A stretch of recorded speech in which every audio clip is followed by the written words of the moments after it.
Hello and welcome to this section of the Matlab tutor. We spent quite a bit of time talking about vectors in Matlab, and that's because vectors and later on matrices form the bedrock for really how Matlab works. So we spent a fair amount of time with that. We've covered lots of different functions that we can use with vectors to manipulate data. Now what we're going to do is close this batch of lessons out with a discussion of how do we deal with vectors symbolically. And we've kind of done that through the entire course. We've taught the core material, and then we've talked how do you apply it to when you're doing a symbolic calculation. So if you haven't already watched the previous videos dealing with symbolic math in Matlab, please do that now, and then this video will make a whole lot more sense. Let's say we want to define a vector, x, and we want to make sure that it's defined as a symbolic entity. So the way you do that is sims x. This is the command that defines x as a entity, and it defines it symbolically. And you can see over here that it's a symbol, SYM. That means this guy can hold things that are not just decimals. It can hold pure fractions. It can hold algebraic expressions. It can hold things that are things other than just pure numbers. So for the purpose of this, let's go ahead and assign something like, let's say x is equal to, and we're going to open up a matrix. And we could do lots of things here. We could do 4, 6. Now over here, let's say we want to put 1/2 in here. If we just put 1/2 like this, then Matlab is going to treat it as 1 divided by 2. It's going to put 0.5 in there. We want it to treat it symbolically, so we wrap it in a symbol guy like this. That means that this vector now contains the number 4, the number 6, and the symbol 1/2, which it does not actually do the division and just holds it as a symbol. So I can do, 3/4, something like this. So now I can hit enter, and notice my vector has 4, 6, 1/2 as an entity, and 3/4 as an entity. And notice over here in the workspace it says I have a 1/4 symbol. That means 1 row, 4 columns there. So now this is a symbol. It's not just filled with decimals. These two guys at the end, they're symbols. So if I do things like, take the square root of this guy, then it's going to try to do its best to keep everything exact. So what it'll do over here is it'll take the square root of 4 and get this. It'll take the square root of 6 and just put it there. And then the other entities here, it's taking the square root of each of these guys and putting it there. So it's not converting to decimal. It's just keeping everything exact. And in fact, if you want decimals, you can just take the last answer and wrap it in the double command, which converts everything to a decimal. All right. Now, what else can I do with this guy? I can try to do x plus 2 times x. So remember, x is a vector. It contains all of these things. So I'll take the vector x and I'll add to it 2 times x. And notice I have these fractions in here. So if I do everything correctly, I should get some fractions in my answer. It takes care of all the fraction arithmetic and simplifies everything for me. And again, if I want this as a decimal, I can just wrap it in the double command. All right. What if I want to, do square x? In other words, take each element of this vector here and square each element. So if you remember correctly, back when we talked about it, this is how you would write x squared. But if you do it, it's going to give you an error. Sometimes when you're trying to do element by element arithmetic in Matlab, you might get an error like this. So if you ever get something like that, you might need to force it to do it element by element by putting a dot right in front of your operator that you're trying to actually do. And that's telling Matlab, okay, do this element by element. So we look at this, 4 squared is 16, 6 squared is 36, and then of course I square each of the fractions properly, and so on. So the key here is you have to define your vector symbolically, and then whatever you put into the vector, you need to make sure that they are also symbols. And that's why back before, when you actually look in our history, you can see that when we put 1/2 in there, we wrapped the symbol command around it, and we did the same thing here. If you didn't do that, Matlab would interpret this as 1 divided by 2, and it wouldn't be a symbol, it would just be a decimal in there.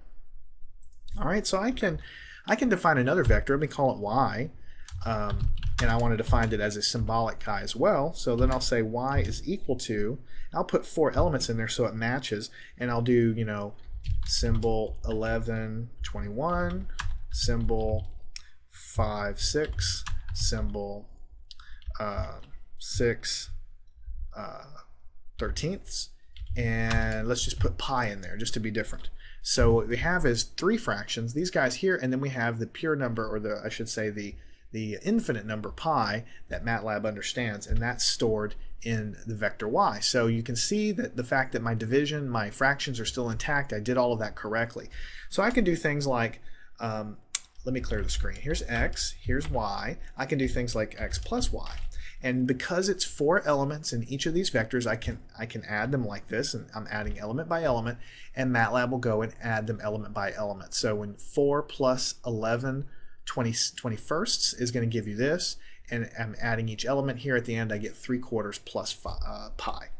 So you can do all kinds of things, you know, to try to do manipulations with this. The point is that when you create your vectors, if you create symbols, especially if you want to deal with fractions, you can go and put those guys in there into a vector form, and you can keep everything perfect and everything exact if you want to. And then when you're ready to go back to a decimal, you can do that, right? Now let me clear the screen. Let me create another vector, and let me define that again as a symbol. I'll call that guy z. Let me do it this way, sims z. So I've defined the vector z. Z is equal to, create 4 elements here, 0, 1, 2, let's do 2/3, so I have another fraction here. And then for the last thing, let me do 1 plus 2i. I want to make sure you understand that when you're dealing with these vectors of any kind, you can put complex numbers in there. A complex number is just like a regular number to Matlab. It can deal with any of it. So you go and hit enter, and I have 4 elements. Here's a number, a fraction that is intact as far as it's still a symbol, and then I have this nice complex number. So I can do things like x plus y plus z, and it'll attempt to add all of the elements together, and notice I have, you know, big fraction here, another fraction, another fraction. The last thing that I have is an addition of things here. I have an imaginary part, and then I have another part here that it's trying to keep as exact as you can. And if you want that into a decimal form, then there you go. And you can see the last entry here is complex because of because of this imaginary or complex number that we introduced. So that's a pretty good overview of what I'm trying to get at here with symbolic capabilities of Matlab. Let's take it one step further. Let's create another vector. Let's create 2 vectors. We'll call it vector 1 and vector 2, and I'm defining them symbolically so I can see that I've created both of these guys.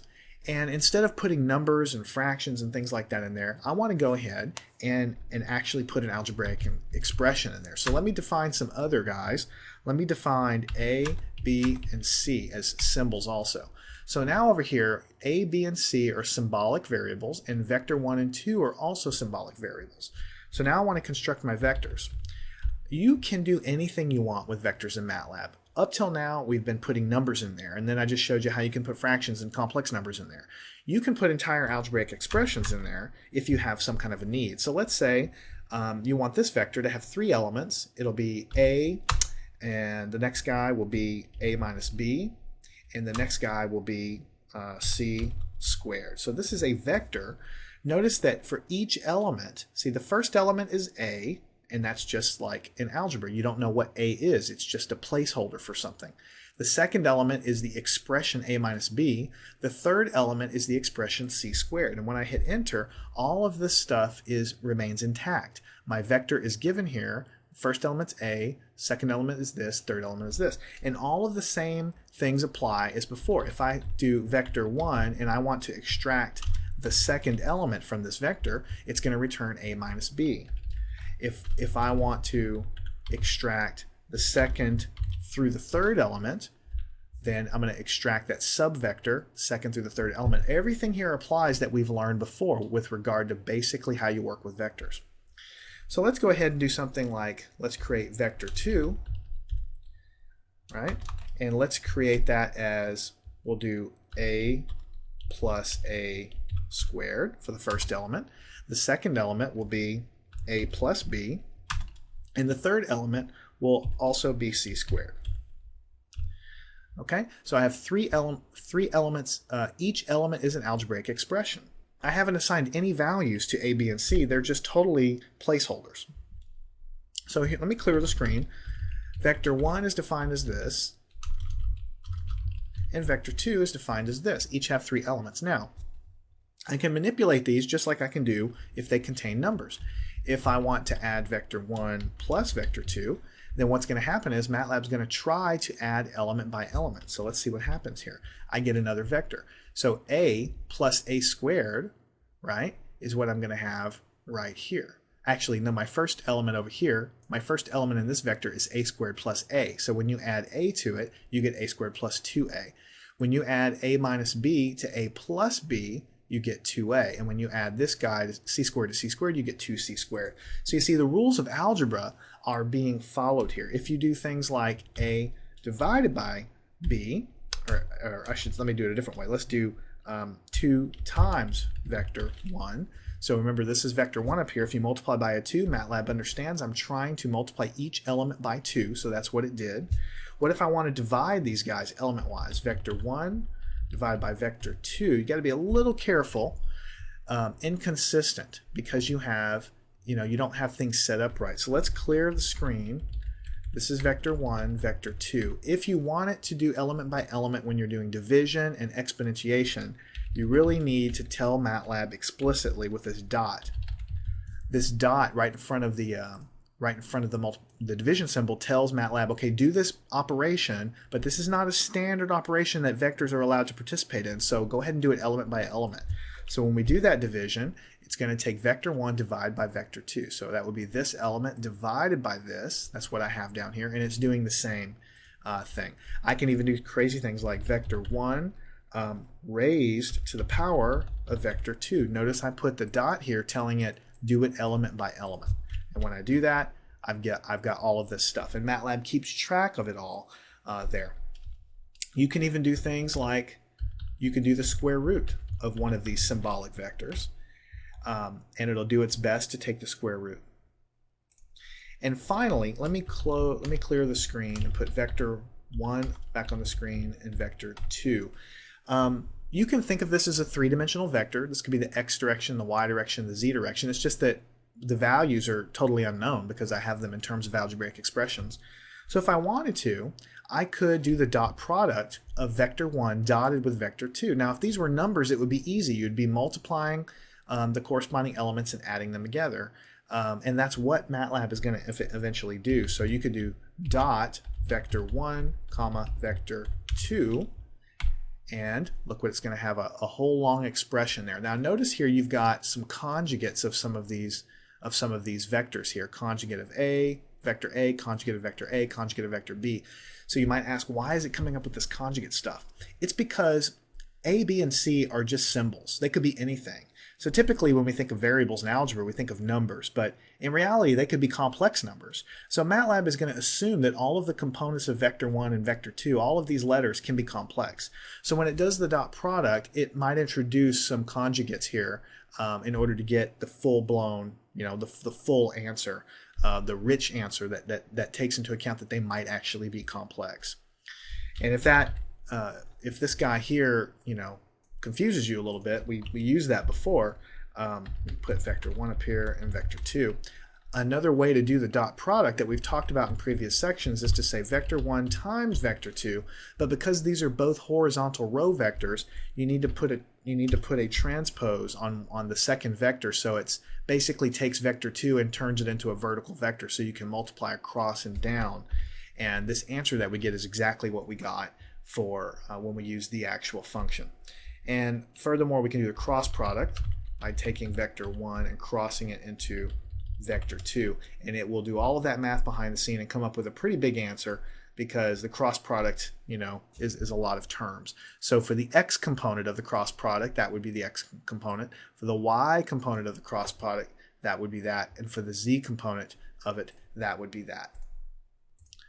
And that is about everything I want to say about dealing with vectors in the Symbolic Math Toolbox in Matlab. Most of the time you're going to be importing data, you're going to be manipulating data and doing numerical calculations. That is really the strength of Matlab. But if you define things in terms of these symbols, then you can create these long, complicated vectors that involve basically expressions it allows you to work in terms of pure math without actually knowing any values of anything. And occasionally you might have a problem where you might have to write a vector down symbolically and then manipulate it, and MATLAB has the capability to do that. So pull this out, make sure you understand it. Doing this kind of stuff is very important. Vectors are really the bedrock of how the program operates. When we get into matrices here quickly, we'll start to expand all of these concepts in terms of matrices, full-blown matrices, and you'll again see exactly how MATLAB can be made to work with more complicated problems.